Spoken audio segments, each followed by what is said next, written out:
আসসালামু আলাইকুম ৰাহমাতুল্লাহি ওয়া বাৰাকাতুহু। মোৰ মৰমৰ ভাই ভনীসকল, দুই সিজদাৰ মাজৰ দোৱাটো পঢ়িলে আল্লাহ তাআলা ওয়াদা কৰিছে যে পাঁচটা পুৰস্কাৰ দান কৰিব। সেই পাঁচটা পুৰস্কাৰ কি কি জনাৰ আগত আহক দোৱাটো কি শিকি লওঁ। দোৱাটো মই অসমীয়া আৰু আৰবিত লিখি দিম, তাৰ পৰা পঢ়ি শিকি ল'ব। মই এবাৰ পঢ়ি দিছোঁ। দোৱাটো হ'ল اللهم اغفر لي وارحمني واهدني وعافني وارزقني। আকৌ এবাৰ পঢ়ি দিছোঁ।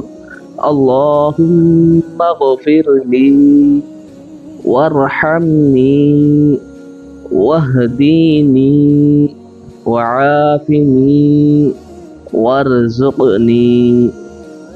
অৰ্থটো হ'ল, হে আল্লাহ, মোক ক্ষমা কৰা, মোৰ ওপৰত দয়া কৰা, মোক সঠিক পথ দেখুওৱা, মোক সুস্থতা দিয়া আৰু মোক ৰিজিক দান কৰা। দুই সিজদাৰ মাজত পঢ়াৰ আৰু এটা সৰু দোৱা আছে।